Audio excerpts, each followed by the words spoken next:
A whisper in the night, a curse spoken aloud, a haunting so fierce some say it killed a man, and left an echo that still haunts Tennessee to this day. The BellWitch is not a campfire story. It is testimony passed down through generations, eyewitness accounts written by neighbors, sermons interrupted by a voice that no one could see, and even the journal entries of a future president of the United States. What began in a quiet farmhouse on the edge of the Red River settlement would grow into America's most infamous haunting. The year was 1817. Tennessee was still frontier land, a place of wide fields, thick forests, and isolated cabins where faith was strong and fears were never far away. In the quiet dark of the Bell family farm, something unseen began to stir. The scratching of nails across wood, the rustle of sheets at midnight, the whisper of a voice that seemed to float on the wind. For over 2 centuries, the legend has refused to die. Some dismiss it as superstition, the tales of frightened settlers. Others swear it is history, a haunting so well documented it could never have been invented.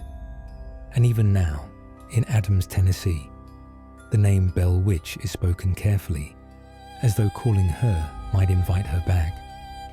Travelers still seek out the BellWitch cave, not far from where the Bell farm once stood.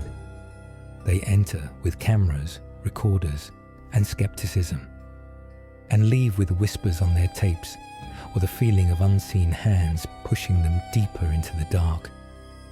200 years later, her voice has not gone silent, and the story you are about to hear will show you why.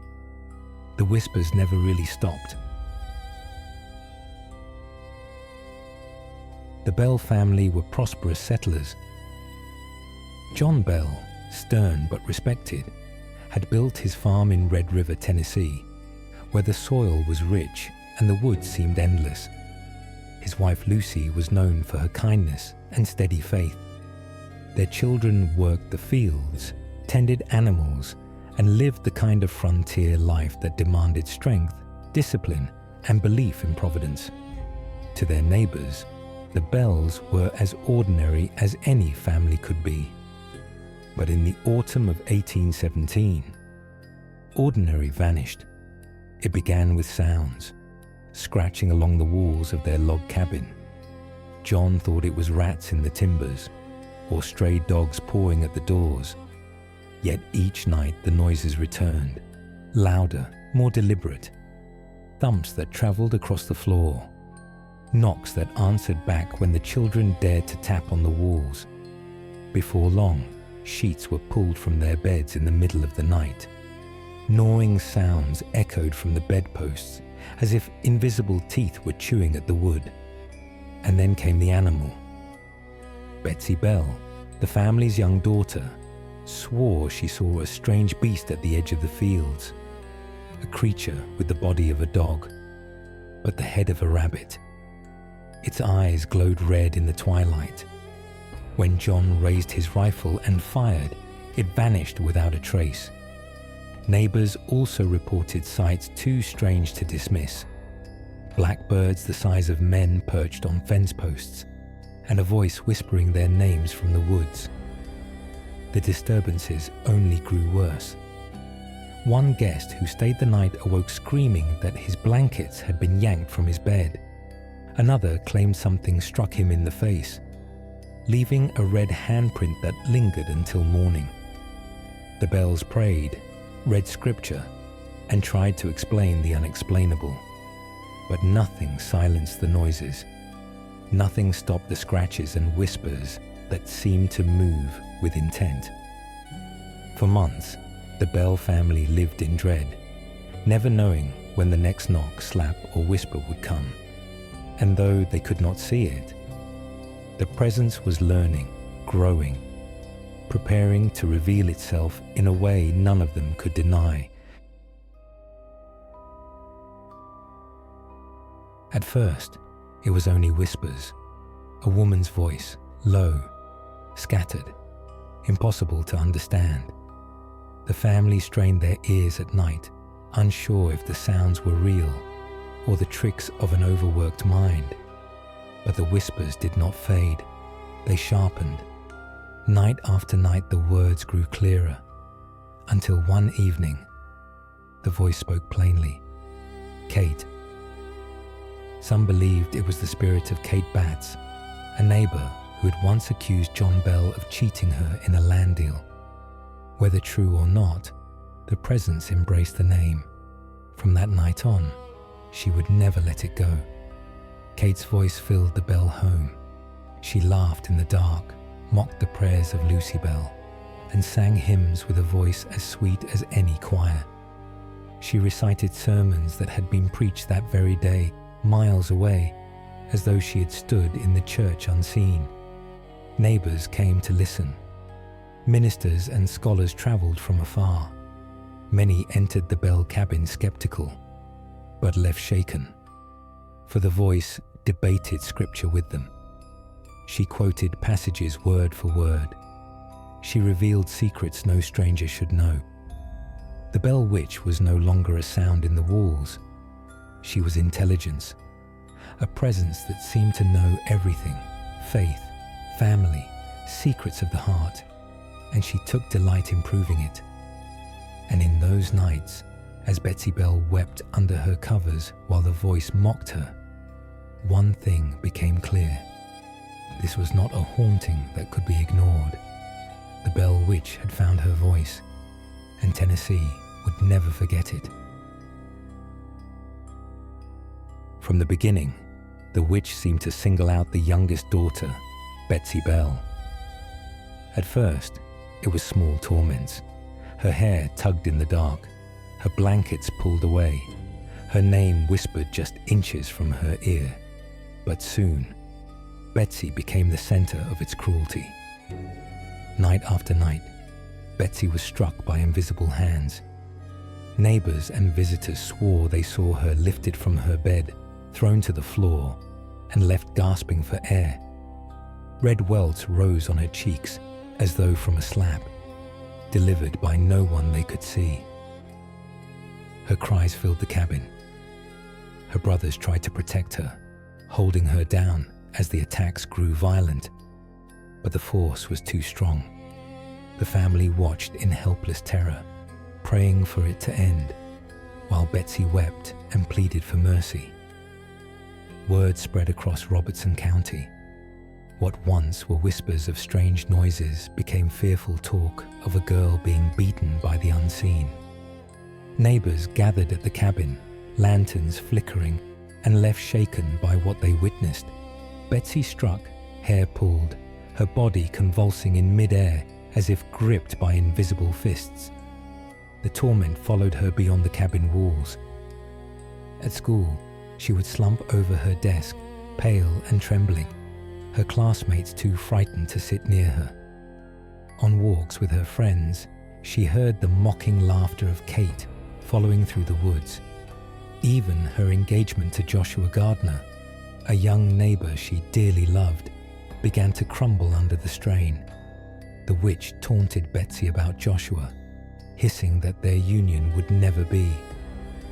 Ministers came, determined to cast out what they believed was demonic possession. They prayed over Betsy as she thrashed, her lips moving in prayers of her own, while the witch's mocking voice overlapped hers, quoting scripture with a cold precision that rattled every man of faith in the room. The Bell family prayed day and night, but it was clear the spirit had chosen Betsy as its victim. She grew pale, restless, her childhood stolen by a force no one could see. And in the long nights, while the family huddled in fear, they wondered why. Why this girl? Why this house? Why this family? No one had the answer. But one thing was certain. Betsy Bell was suffering, and the Bell Witch was only growing stronger. For all her cruelty toward Betsy, the witch saved her deepest hatred for John Bell himself. She called him Old Jack, always with venom, as if spitting the name into his ear. And from that moment, his torment began. John's health started to fail. His jaw stiffened until he struggled to chew or speak. His hands trembled. His legs buckled without warning. At times he collapsed, convulsing in the floor, his body racked by seizures. Whenever he fell, the witch's laughter rang out, mocking him, delighting in every moment of his weakness. Neighbors swore they saw him struck by invisible hands. One guest claimed he watched as John was lifted from his chair and hurled to the ground, gasping for air, while the witch hissed, "Old Jack will not escape me." Lucy Bell prayed desperately at his bedside, begging God for mercy. His children stood helpless as their father, once strong and proud, grew pale and broken.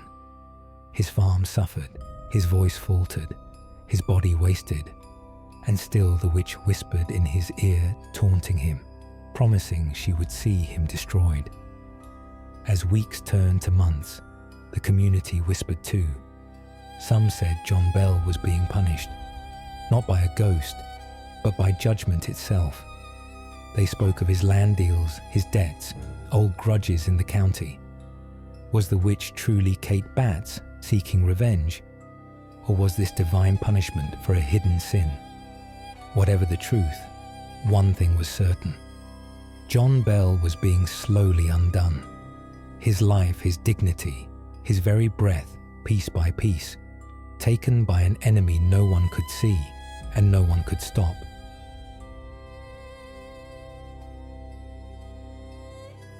By now, the story of the Bell Witch had spread far beyond the Bell farm. What began as whispers among neighbors had grown into one of the most infamous tales in Tennessee. Word traveled across Robertson County and soon across the state. People came from miles around, farmers, ministers, skeptics, and curious onlookers, all hoping to witness the strange happenings for themselves. The cabin was never empty.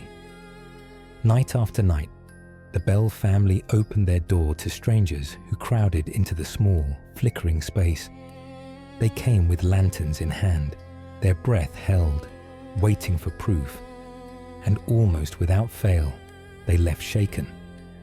They heard the mocking voice, clear as their own, quoting scripture and sermons, revealing the private sins of men who thought their secrets were safe.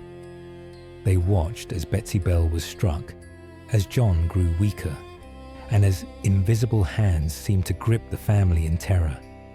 Even ministers, men of faith and authority, could not drive it away.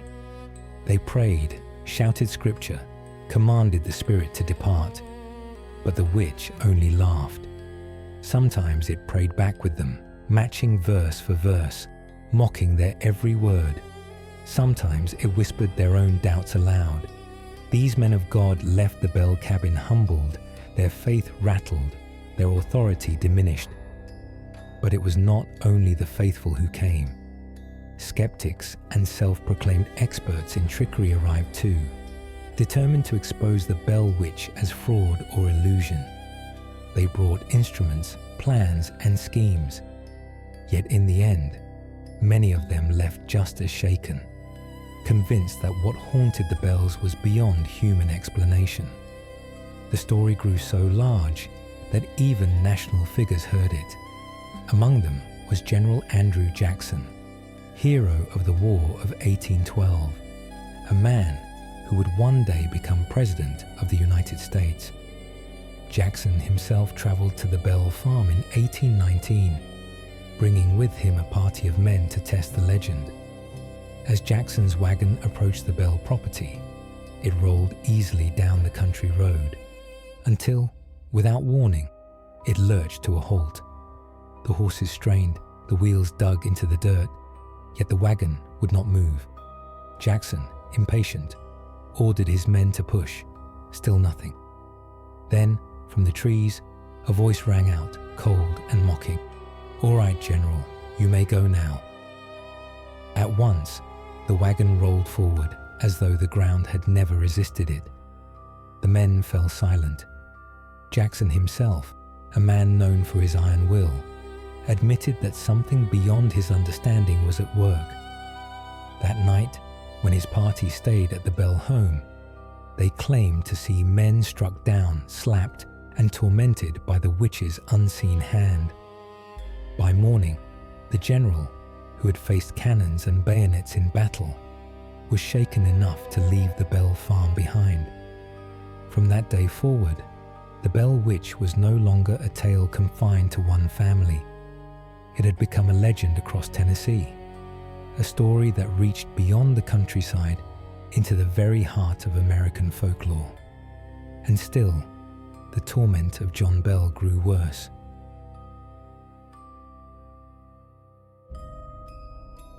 John Bell's strength was gone.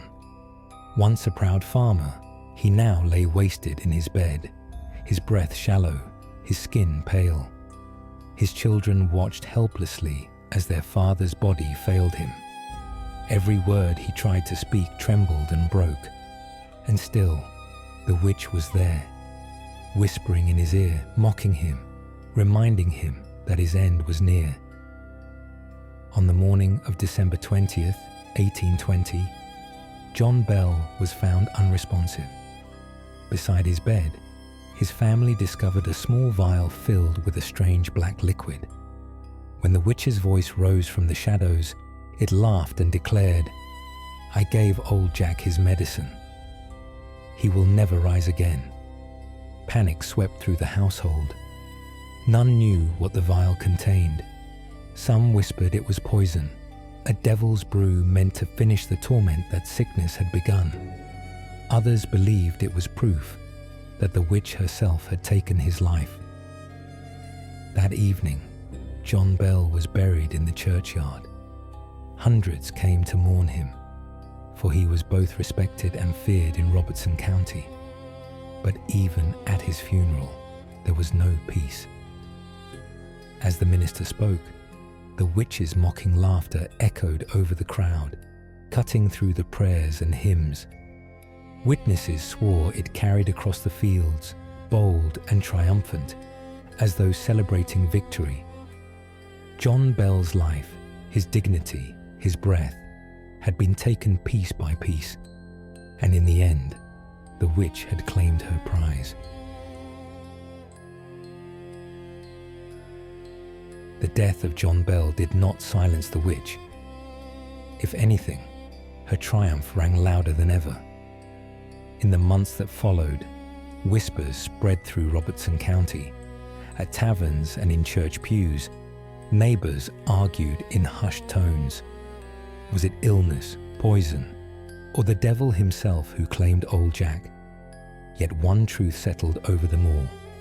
The witch had spoken, and her promise had been kept. From farm to farm, the tale grew, carrying her mocking laughter far beyond the Bell homestead. And in time, the Bell Witch became more than a haunting. She became a legend, a shadow stitched into the soil of Tennessee, where even now, some say her voice still rides upon the wind.